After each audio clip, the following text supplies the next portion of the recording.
Seigneur Jésus-Christ soit avec vous tous. Amen. Que la grâce de notre Seigneur Jésus-Christ soit avec vous tous. Amen. Nous disons Seigneur merci. Je dis encore, il offre nous cette opportunité pour nous capables de parler pour lui. Et ou même qui suivent nous sur Facebook, sur YouTube, et qui la caillou, nous saluer ou dans le précieux nom de notre Seigneur Jésus-Christ et nous souhaitons une bonne écoute avec nous. Sujet n'a traité pour aujourd'hui, les titres comme ça, les relais, comment témoigner de notre reconnaissance envers Dieu. Comment témoigner de notre reconnaissance envers Dieu. Sujet ça a développé suivant 3 segments. Mais 3 segments qui pas titrés. 3 segments qui pas titrés. Premier segment, c'est magnifier la grandeur de Dieu. Deuxième, c'est exprimer nos louanges à Dieu. Et troisième segment, c'est remercier Dieu pour ses hauts faits. Comment témoigner de notre reconnaissance envers Dieu? Texte d'inspiration, nous, c'est Psaume 116, le verset 12, qui dit « Comment rendrai-je à l'Éternel tous ses bienfaits envers moi ?»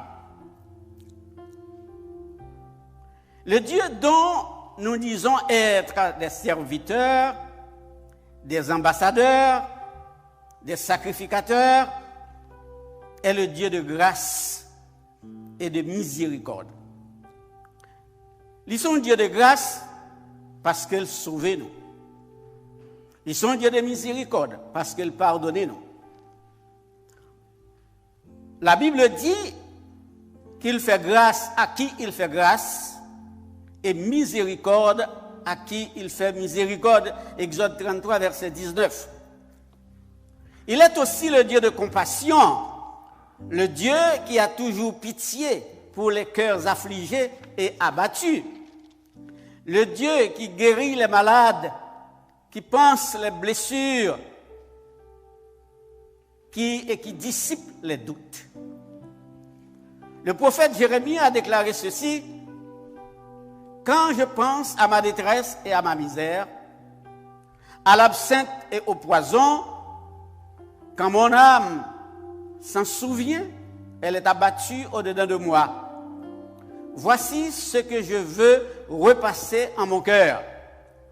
Ce qui me donnera de l'espérance, c'est que les bontés de l'Éternel ne sont pas épuisées, ses compassions ne sont pas à leur terme, elles se renouvellent chaque matin. Lamentation 3, verset 19 à 23. Dieu nous donne le salut. Jean 3, verset 16. La sécurité, Psaume 91. Il nous procure la paix, Jean 14, verset 27. La protection en nous arrachant des griffes du diable. L'ange de l'Éternel se tient autour de ceux qui le craignent pour les arracher au danger, Psaume 34, verset 8.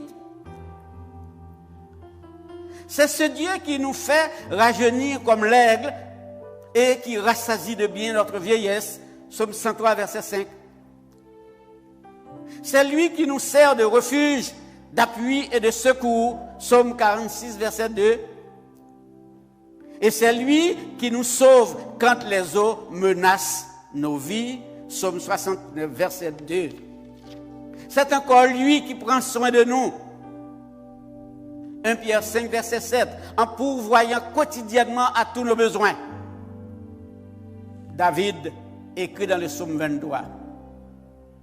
L'Éternel est mon berger, je ne manquerai de rien.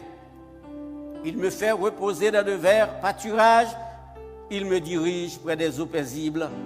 Verset 1er et 2e. Il y a donc toute une infinité de situations qui magnifie la grandeur de notre Dieu. Il est le Dieu infini et éternel. Le Dieu suprême qui s'est souverainement élevé au-dessus des cieux. Le Dieu grand dont la grandeur est insondable. Le Dieu unique. Le Dieu fidèle. Le Dieu véritable. Et le Dieu des situations difficiles. Rien, absolument rien, ne lui est impossible. Luc 1er, verset 37e. Amis dans le Seigneur, ce Dieu dont nous venons de vous en dire autant mérite d'être glorifié, d'être honoré, d'être exalté, d'être loué et d'être remercié. Et la meilleure façon de lui prouver notre gratitude et reconnaissance est de lui offrir des sacrifices d'action de grâce. La Bible nous recommande d'offrir des actions de grâce à Dieu pour tout ce dont nous sommes l'objet de sa part. Environ 30 passages des Saintes Écritures parlent de l'importance des actions de grâce. Les actions de grâce sont une façon de dire merci à Dieu parce qu'il a été attentif à nos supplications et qu'il va nous bénir encore davantage. C'est comme un autel que l'on élève en reconnaissance des bienfaits de Dieu. Abraham, Genèse 12, verset 8, et Jacob, Genèse 35, verset 1er, élevèrent un autel à Bethel après que l'Éternel leur eut apparu en ce lieu. Jacob n'a pas seulement dressé un monument de la pierre dont il avait fait son chevet, mais il a dit à l'Éternel, je te donnerai la dîme de tout ce que tu me donneras. Genèse 28, verset 22.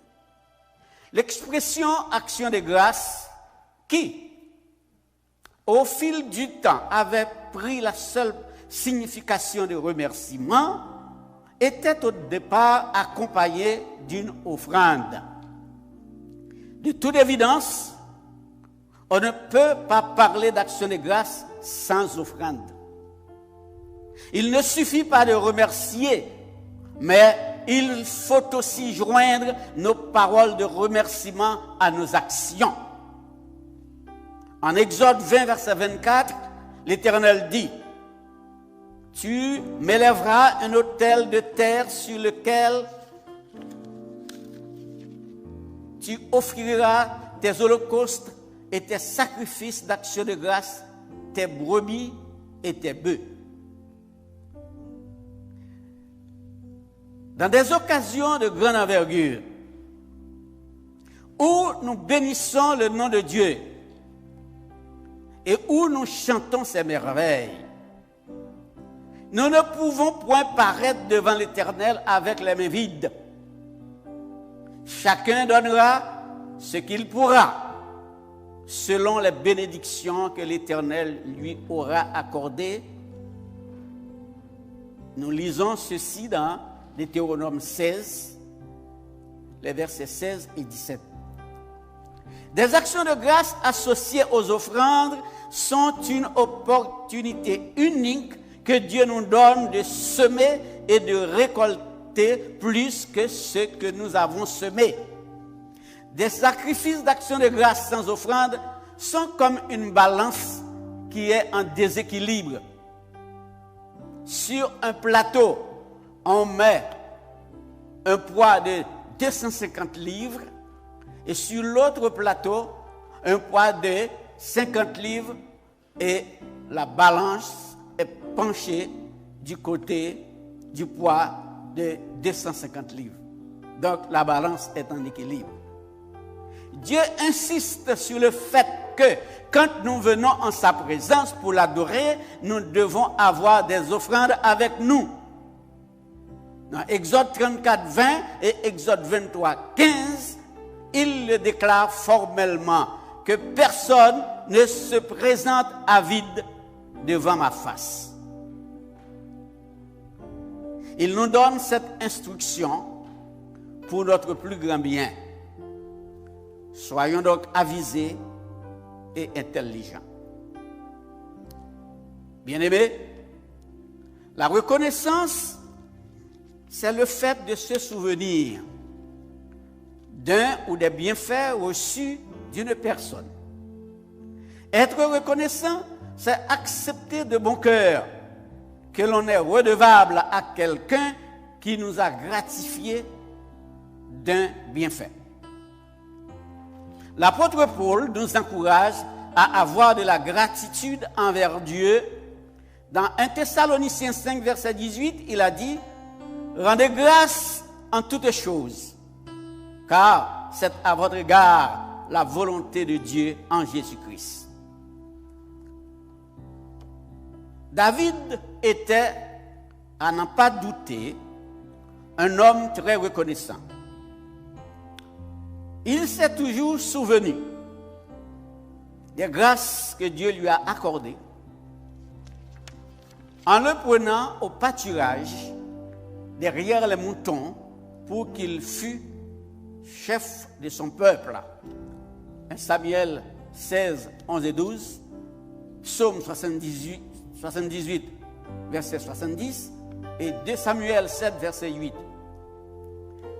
Si nous lisons ces 73 psaumes, les psaumes de David, nous allons découvrir que bon nombre sont des psaumes de gratitude et de remerciement. Le psaume 103 en est un exemple parfait et typique. Il écrit « Mon âme bénit l'Éternel, que tout ce qui est en moi bénisse son Saint-Nom. Mon âme bénit l'Éternel et n'oublie aucun de ses bienfaits. C'est lui qui pardonne toutes tes iniquités, qui guérit toutes tes maladies. C'est lui qui délivre ta vie de la fosse, qui te couronne de bonté et de miséricorde. C'est lui qui rassasie de bien ta vieillesse, qui te fait rajeunir comme l'aigle. Verset 1er au verset 5e. David a réalisé et compris combien Dieu a été bon, gracieux et compatissant envers lui, et à quel point il a été comblé de toutes ses bénédictions. Sa reconnaissance va se développer selon la profondeur de sa relation avec Dieu. C'est pourquoi il s'est exprimé en ces mots. Comment rendrai-je à l'Éternel tous ses bienfaits envers moi? J'élèverai la coupe de délivrance et j'invoquerai le nom de l'Éternel. J'accomplirai mes vœux envers l'Éternel en présence de tout son peuple. Psaume 116, versets 12 à 14. En regardant le film de sa vie et en analysant son parcours avec Dieu, David ne pouvait pas laisser passer tout cela sous silence. Il sentit la nécessité de poser des actions concrètes en retour de la grâce, de la miséricorde, de la compassion, de la fidélité et de la bonté de Dieu en sa faveur. Et la plus extraordinaire chose qu'il trouva bon de faire, c'est de construire une maison à l'Éternel. Il a dit au prophète Nathan, « Vois donc, j'habite dans une belle maison de cèdre, tandis que l'arche de l'Éternel habite au milieu d'une tente. » Et Nathan lui répondit, « Va, fais tout ce que tu as dans le cœur, car l'Éternel est avec toi. » De Samuel 7, versets 2 et 3. L'Éternel n'a pas rejeté la proposition de David, mais il lui dit, « Tu ne bâtiras pas une maison en mon nom, car tu es un homme de guerre et tu as versé du sang. » 1 Chronique 28, verset 3. Il dit encore à David, « Ton fils Salomon est celui qui bâtira ma maison et mes parvis, car je l'ai choisi pour mon fils et je serai pour lui un père. J'affermirai pour toujours le trône de son royaume, s'il reste attaché à la pratique de mes commandements et de mes ordonnances. 1 Chroniques 28, 6 et 7. Enfin, l'Éternel parla à David en ces termes. Ta maison et ton règne seront pour toujours assurés. Ton trône sera pour toujours affermi, de Samuel 7, 16. Tout ne s'arrête pas là. David était allé encore plus loin. Dans sa prière de fin de règne, il a exalté l'Éternel en disant, béni sois-tu d'éternité en éternité, Éternel, mon Dieu. À toi la grandeur, la force et la magnificence, l'éternité et la gloire, car tout ce qui est au ciel et sur la terre t'appartient. À toi, Éternel, le règne, car tu t'élèves souverainement au-dessus de tout. 1 Chroniques 29, versets 10 et 11. Chers amis, quand nous parlons de reconnaissance envers Dieu, il est question de le remercier pour ce qu'il est pour nous et pour ses bénédictions. En effet, la parole de Dieu nous encourage à être reconnaissants en toutes choses. Rendez continuellement grâce pour toutes choses à Dieu, le Père, au nom de notre Seigneur Jésus-Christ, a dit l'apôtre Paul aux Éphésiens. Éphésiens 5, verset 20. Il s'agit d'une attitude constante, d'un mode de vie qui doit se manifester dans le quotidien, car cela fait partie de la volonté de Dieu. Cette attitude de reconnaissance envers Dieu pour nos frères et sœurs est très importante, car elle nous apprend à voir nos compagnons de service avec le regard de Dieu et de leur donner plus d'amour au lieu de voir leurs défauts et de les critiquer. L'apôtre Paul dit ceci aux chrétiens de Thessalonique. Nous devons continuellement rendre grâce à Dieu pour vous, frères. Il est juste que nous le fassions, parce que notre foi fait de grands progrès et que la charité de chacun de vous à l'égard des autres augmente de plus en plus. Des Thessaloniciens. 1er, verset 3e. La reconnaissance envers Dieu doit se faire avec une offrande sacrificielle, c'est-à-dire une offrande extravagante, une offrande qui a de la valeur, une offrande qui coûte, une offrande qui peut même faire pleurer. Lorsque David voulait obtenir des Ornan un emplacement pour bâtir un autel à l'Éternel et que Ornan le lui offrit gratuitement, il dit à Ornan, non, je veux l'acheter contre sa valeur en argent, car je ne présenterai point à l'Éternel ce qui est à toi, et je n'offrirai point un holocauste qui ne me coûte rien. 1 Chroniques 21, verset 24. Chers amis, comme dans le cadre des actions de grâce, nos actes de reconnaissance envers Dieu doivent toujours être accompagnés d'une offrande.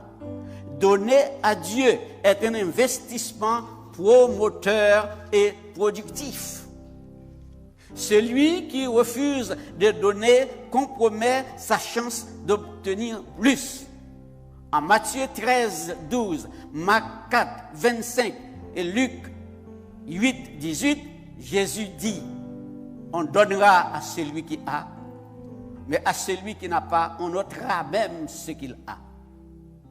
Et dans 2 Corinthiens 9, 6, l'apôtre Paul écrit, sachez-le, celui qui sème peu moissonnera peu, et celui qui sème abondamment moissonnera abondamment. Moun qui plantait petit a recevoir petit, mais moun qui plantait en pile a recevoir en pile. Se souvenir de Dieu amis dans le Seigneur, est important pour tout chrétien qui veut réussir sa vie. Aussi, Dieu est-il toujours mécontent quand nous ne lui témoignons pas notre reconnaissance? Le manque de reconnaissance envers Dieu a 5 grandes conséquences. Le manque de reconnaissance envers Dieu a 5 grandes conséquences. Première conséquence, les personnes qui oublient les bienfaits du Seigneur à leur endroit et qui manquent de reconnaissance à son égard sont injustes. Mais Hébreux 6, 10 dit, car Dieu n'est pas injuste pour oublier votre travail et l'amour que vous avez montré pour son nom, ayant rendu et rendant encore des actions, des services aux saints. Deuxième conséquence, les personnes qui oublient les générosités de Dieu sont orgueilleuses. Les gens qui oublient ça, bon Dieu fait pour eux, mais c'est les gens qui sont orgueilleux qui sont. Deutéronome 15 dit, tu te souviendras que tu as été esclave au pays d'Égypte et que l'Éternel, ton Dieu, t'a racheté. C'est pourquoi je te donne aujourd'hui ce commandement. Troisième conséquence, les personnes qui oublient tout ce que le Seigneur a déjà fait pour elles sont destinées à dessécher. Job 8, 11 à 13 dit, le jonc croît-il sans marais? Le roseau croît-il sans humidité? Encore vert et sans qu'on le coupe, il sèche plus vite que toutes les herbes. Ainsi arrive-t-il à tous ceux qui oublient Dieu. Quatrième conséquence, les personnes qui manquent de reconnaissance enferment leur descendance dans l'oubli. Osée 4, 6. Puisque tu as oublié la loi de ton Dieu, je t'oublierai aussi tes enfants. Et cinquième conséquence, Dieu détruit ceux qui adoptent une attitude d'ingratitude. Bon Dieu détruit tout le monde qui adopte une attitude d'ingratitude. Pas de gratitude, mais d'ingratitude. Osée 8, verset 14. Israël a oublié celui qui l'a fait et a bâti des palais. Et Juda a multiplié les villes fortes. J'enverrai le feu dans les villes et il en dévorera les palais. Frères et sœurs, nous avons envers Dieu une dette éternelle de reconnaissance parce qu'il a sacrifié son propre Fils pour la rançon de nos péchés. Jésus-Christ nous donne la vie éternelle, nous garantit la sécurité, la protection et la paix. Nous savons ce qu'il a fait pour nous, mais nous ne pouvons pas dire combien nous lui devons. En toute humilité, soyons reconnaissants envers Dieu pour tout ce qu'il a déjà fait et ce qu'il continue de faire pour nous.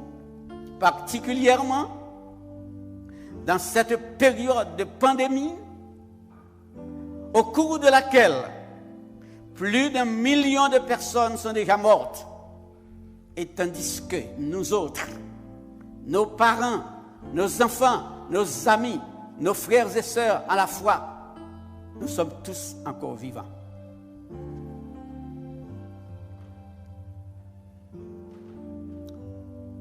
Le manque de reconnaissance envers notre Seigneur est considéré comme un péché grave.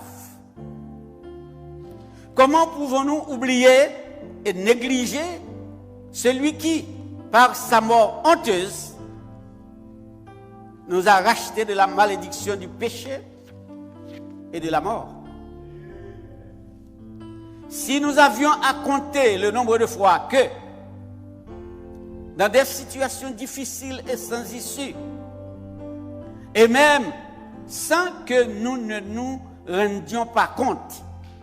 Nous avons été l'objet des grâces, du secours, du réconfort et des bénédictions de Dieu. Nous serions amenés à dire comme l'auteur du psaume 92, « Il est beau de louer l'Éternel et de célébrer ton nom, ô Très-Haut, d'annoncer le matin ta bonté et ta fidélité pendant les nuits. » Versets 1 et 2.